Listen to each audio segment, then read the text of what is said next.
Throwaway, because some people from my past still stalk my socials, and I'd rather not give them the satisfaction.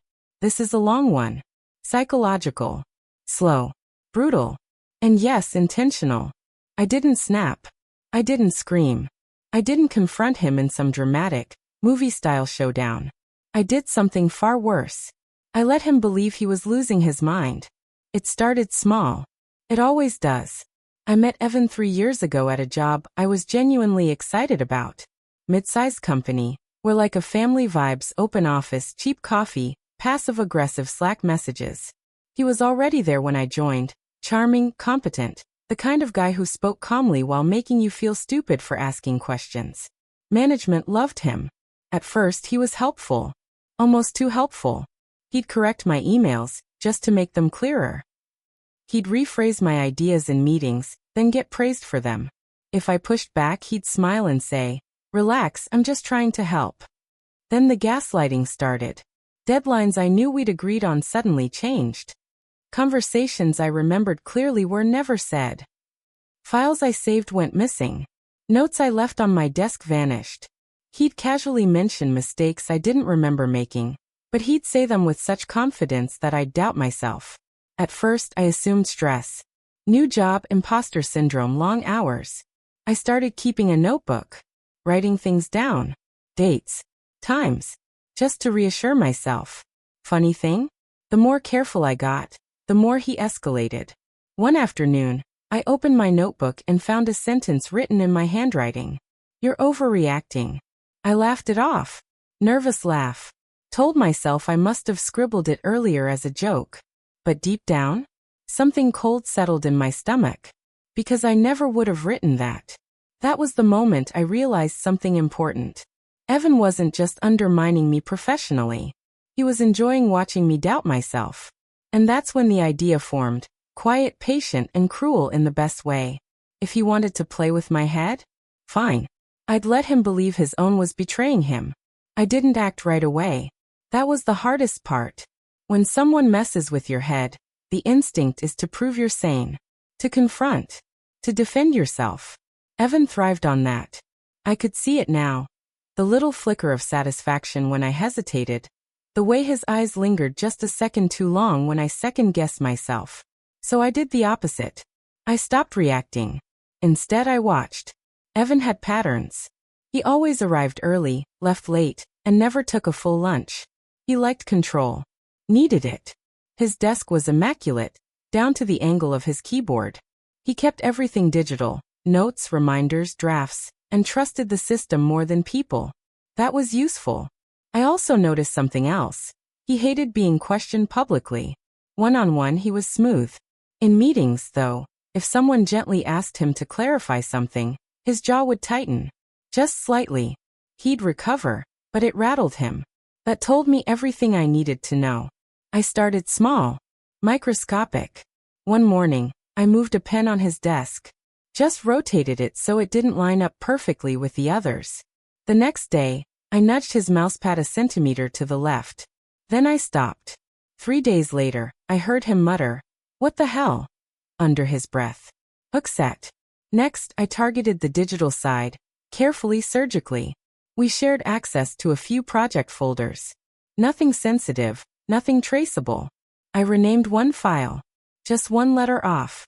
Then a week later, I changed it back. He asked me casually if I'd touched anything. I looked him dead in the eye and said, "No." "Why?" He frowned. Not angry. Confused. Perfect. The real fun started when I began mirroring him. Remember that notebook line? "You're overreacting." I waited 2 weeks. Then, during a stressful afternoon, I said it aloud. Same words. Same tone. Like it had just slipped out. He froze. "Did you just say?" I tilted my head. "Say what?"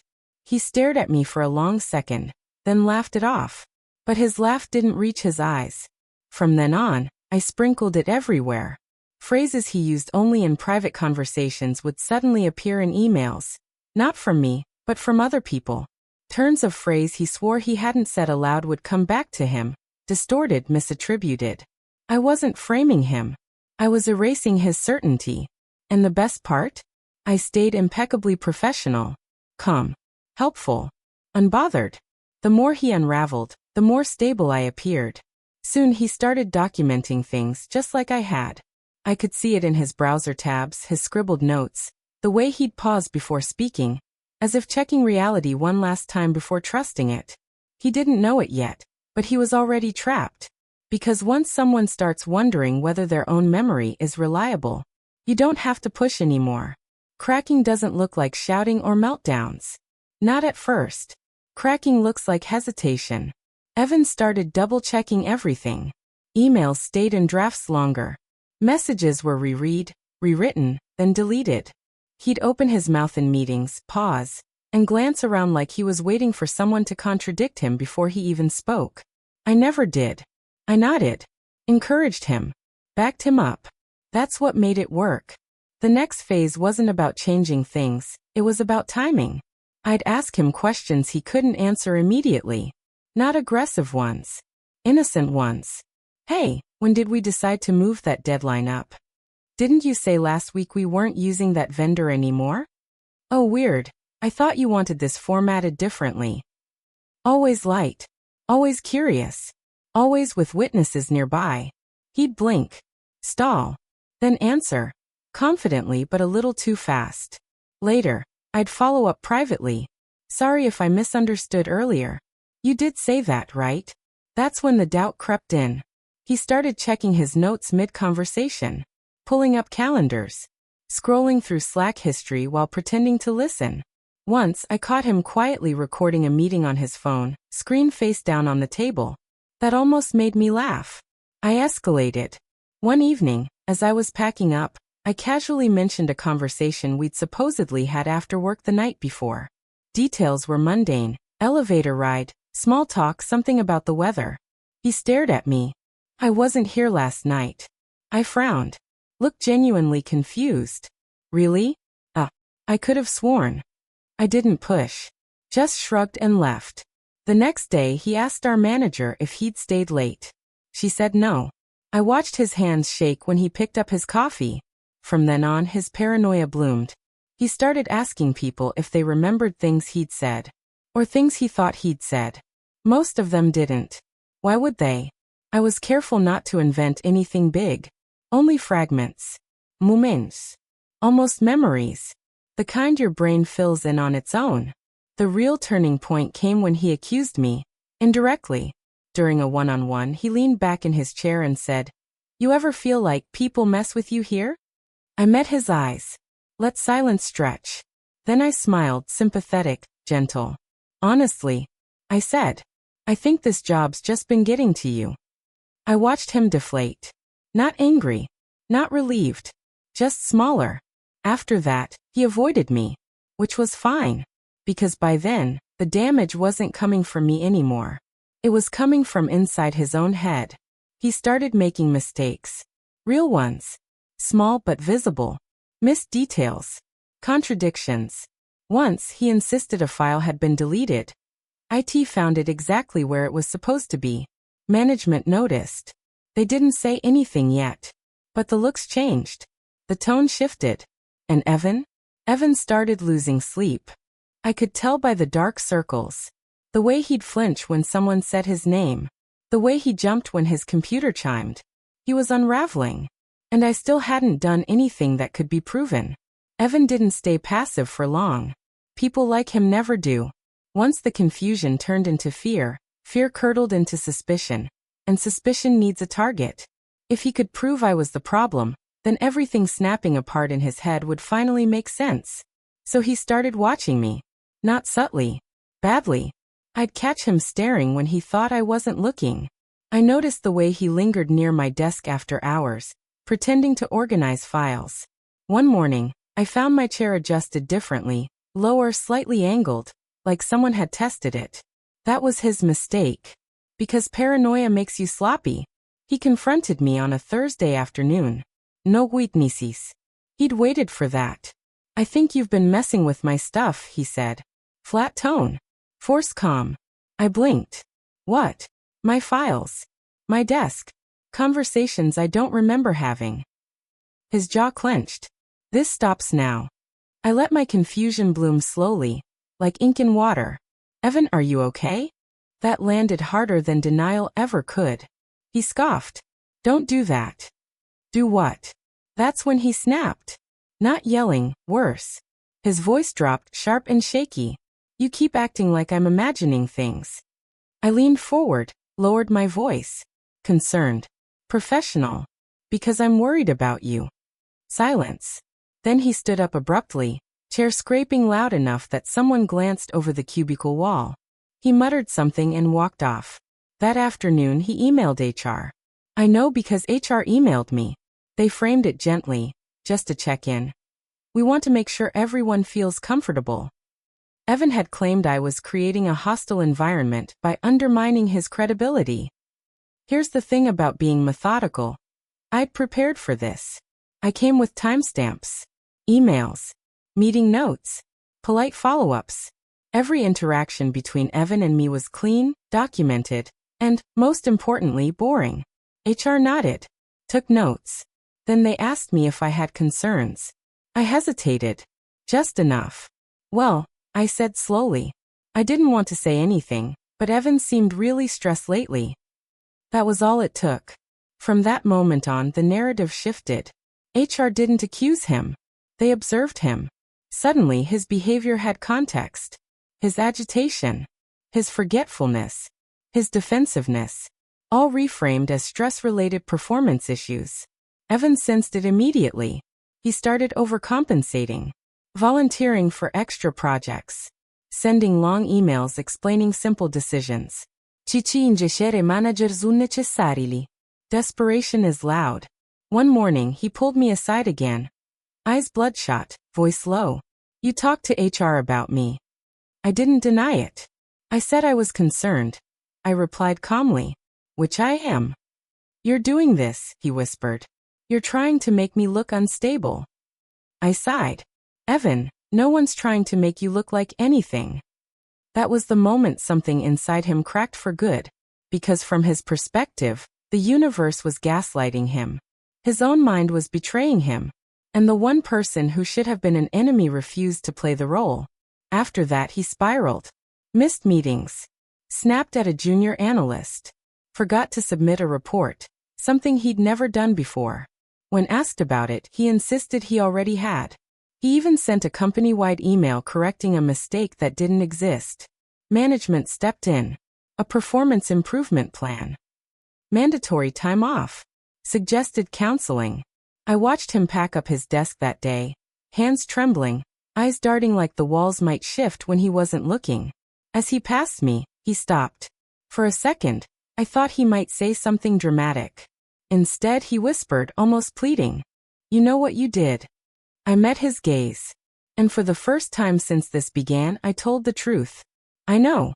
I thought the story would end with him escorted out quietly. A resignation email. A LinkedIn post about focusing on personal growth. That would have been too merciful. Evan didn't break all at once. He collapsed. The week after his mandatory time off, he came back different. Hollowed out. Like someone had scooped the confidence out of him and left the shell walking around on muscle memory alone. His clothes were wrinkled. He smelled faintly of stale coffee and something sour, sweat, maybe fear. He started talking to himself. Not loudly. Just whispers. Rehearsing conversations before they happened. Correcting himself mid-sentence. Once I heard him murmur, "No, that's not right. You didn't say that." And the worst part? He started asking me for reassurance. Did I send that already? Was I late yesterday? Did that meeting happen? Or am I mixing it up? Every question was a knife he handed me by the handle. I answered honestly, carefully, gently, and always just enough to make him doubt again.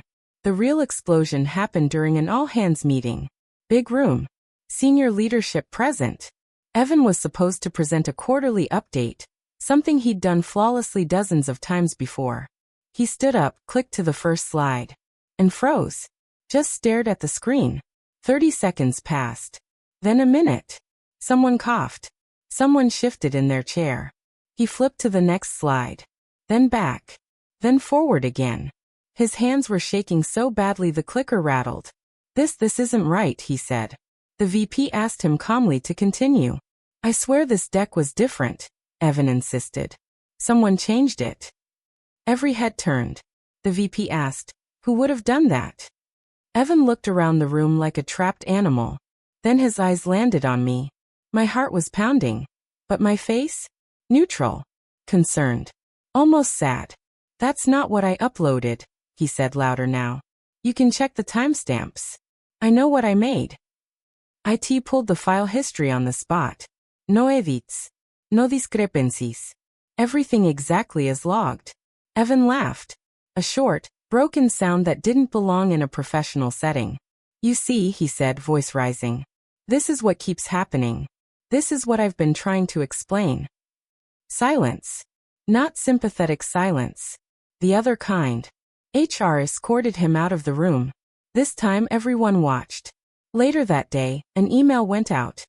Evan was placed on indefinite leave pending evaluation. He emailed me that night. Subject line, please. The message was long. Rambling. Paragraphs looping back on themselves. He said he was scared. That he couldn't tell what was real anymore. That he felt like someone was rewriting his life while he watched helplessly. The last line read, if this is something you're doing, just stop. I'll do anything. I stared at that sentence for a long time. Then I archived the email. I never replied. A week later, his access was revoked permanently. His name disappeared from org charts. His desk was cleared by facilities like he'd never existed at all. People whispered, speculated, then moved on. Except me. Because sometimes when the office is quiet, I still remember the look on his face in that meeting room. The moment he realized the world no longer agreed with him. And I won't lie. I slept better than I had in years. I thought that would be the end of it. That once Evan vanished from the building, the tension would evaporate like steam off asphalt. That I'd feel closure, relief, maybe even guilt. What I felt instead was anticipation. Because when you push someone to the edge of their own reality, they don't just disappear quietly. They fall outward. And the wreckage spreads. The rumors started first. Apparently, Evan had told HR that the company was complicit. That systems were being altered to make him look unstable. That there was a pattern, a design. He named no one directly, just spoke in circles about someone who knew him too well. HR did what HR always does, nodded, documented, and distanced themselves. They referred him to an external evaluation. Liability. Procedure. Clean hands. Evan didn't take that well. I know because he started showing up. Not inside the building. Security made sure of that. But across the street. Sitting in his car. Watching the entrance. Some days he'd be there for hours. Engine off. Just staring like the glass doors might confess something if he looked long enough. People noticed. Someone joked about it in the break room. Nervous laughter. Creepy, right? I smiled and said nothing. Then came the emails. Not to me, never directly again, but to managers, to IT, to HR. Walls of text. Screenshots of timestamps. Diagrams. Arrows. He was trying to prove something that no longer had a shape. Each message sounded more frantic than the last. The phrase pattern of psychological interference showed up more than once. That's when HR cut contact entirely. No replies. No acknowledgements. Silence is devastating to someone already doubting their own existence. A month later, I heard he'd been admitted somewhere. Not for long. Just observation. Stress-induced break, they said. Sleep deprivation. Anxiety. When he got out, he tried to rebuild. New job. Smaller company. Lower pressure. Clean slate. And for a while, it almost worked. Until he started seeing the patterns again. A coworker misremembered a meeting. A file wasn't where he left it. Someone repeated a phrase he swore he'd only thought, not said. Normal things. Everyday things. But once your brain learns a certain story, it tells it forever. I ran into him once, months later, at a grocery store. I didn't recognize him at first. He'd lost weight. His hair was thinner, uncombed. He was arguing with the self-checkout machine like it was a hostile witness. Then he looked up. Our eyes met. The color drained from his face. He abandoned the cart, groceries spilling onto the floor. and backed away slowly, like I might lunge at him. His mouth moved, but no sound came out. Just a silent no, no, no. People stared. I stood there, heart hammering, and did nothing. Didn't smile. Didn't wave. Didn't follow. That night, I realized something unsettling. I didn't need to do anything anymore.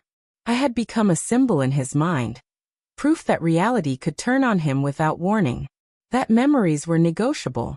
That certainty was a trap. I wasn't haunting him. His own doubt was. People always ask this part first.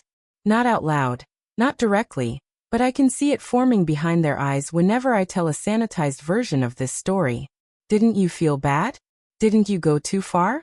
Here's the truth I don't usually say. The guilt didn't come immediately. At first, I felt justified, balanced, like a scale that had finally evened out after years of being tipped against me. Evan had spent months eroding my confidence, my memory, my sense of self. One comment, one correction, one smile at a time. All I'd done was return the favor. But guilt is patient. It waits until the danger is gone. It crept in weeks after the grocery store incident. Late at night, when the adrenaline had nowhere left to go. When I'd replay moments in my head. Not the revenge, but the before. The version of Evan who laughed easily. Who wasn't flinching at shadows yet. I started asking myself questions I hadn't allowed before. What if I'd stopped earlier? What if I'd confronted him instead? What if I'd just left the job? Those questions sat heavy in my chest. Until I remembered something. The notebook. I'd kept it. Every page. Dates.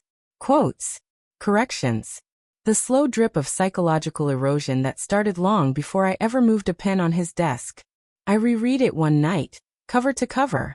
And something strange happened. My hands started shaking. Because seeing it all laid out like that, the manipulation, the subtle cruelty, the way he'd rewritten me in real time, I realized something important. Evan hadn't accidentally gaslit me. He was good at it. Too good. This wasn't his first time. And if I'd just walked away, it wouldn't have been his last. That realization didn't erase the guilt. But it reshaped it. I didn't destroy an innocent man. I took away a weapon from someone who used it casually, and without remorse. Still, I won't pretend I came out untouched. For a while after, I questioned my own instincts. Wondered what it said about me that I could plan something so cold, so precise. That I could watch someone unravel and not step in. There's a version of me, a softer one, who would have stopped. And there's the version who didn't. I live with both. Because revenge like this doesn't end with applause or closure. It ends with silence. And the understanding that once you learn how easy it is to destabilize someone's reality, you can never unknow it. I assumed no one else noticed. That was my arrogance. When you do something quietly, methodically, you convince yourself it's invisible. That because no alarms went off, no rules were technically broken, the world must be blind to it. I was wrong. It happened months later, after Evan was gone, after his name had become a cautionary whisper, and then faded entirely. I'd been promoted. New team. New responsibilities. Fresh coat of normal. That's when Marianne asked me to grab coffee. Marianne was senior. Not management, not HR, worse. Institutional memory. The kind of employee who survived layoffs, mergers, scandals. She knew where the bodies were buried, because she'd helped label the files. We sat in the cafe across the street. She stirred her drink long after the sugar had dissolved. I wanted to ask you something, she said casually. My stomach tightened. Do you remember Evan? I nodded. Neutral. She smiled faintly. Of course you do. Then she leaned in. I noticed the way he unraveled, she said. And I noticed the way you didn't.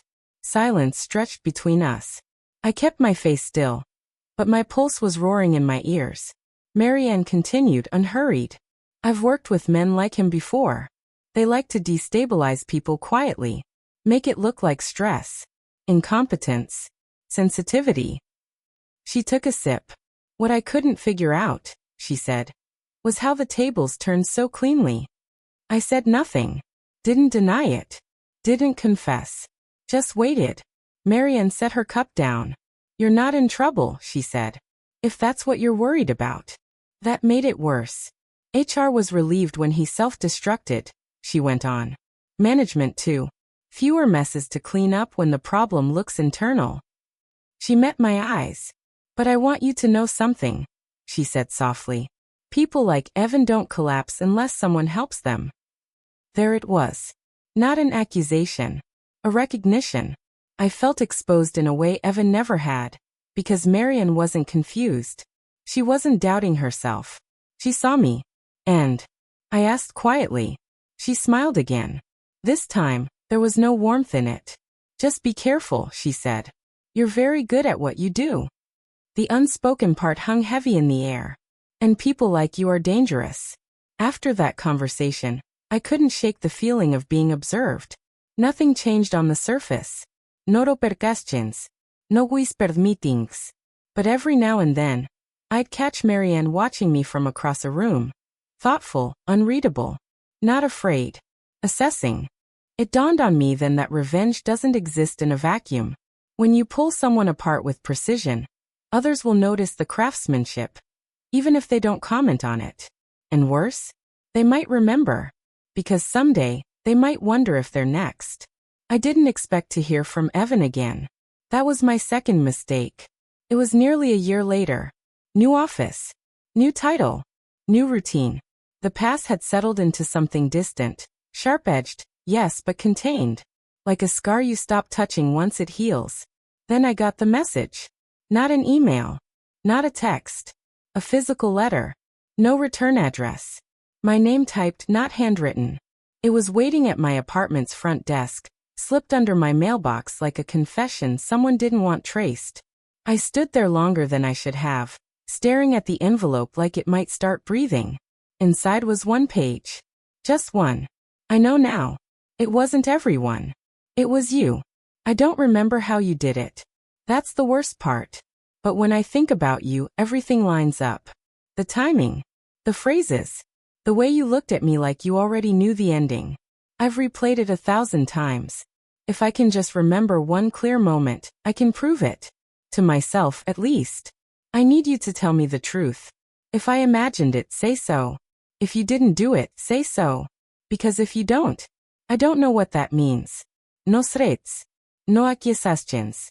Just desperation. I sat on my couch for a long time, letter shaking in my hands.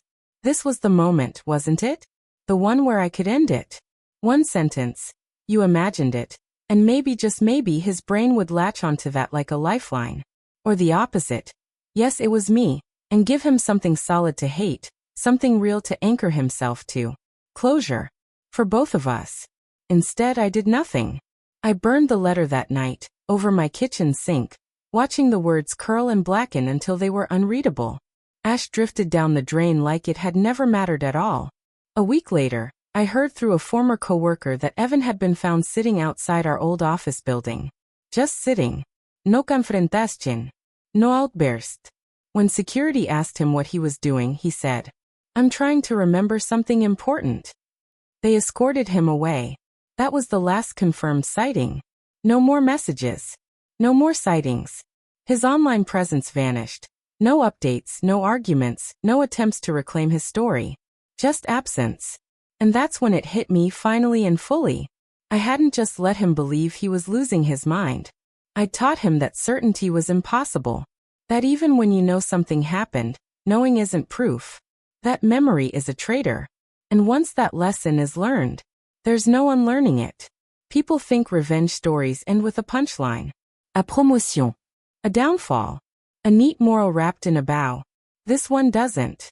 It ends with me, typing this years later, still measuring my thoughts before I trust them. After Evan vanished from my life completely, things went well. Too well. My career advanced. My reputation solidified. I became known as calm under pressure. Observant. Strategic. Someone who sees patterns others miss. If they only knew.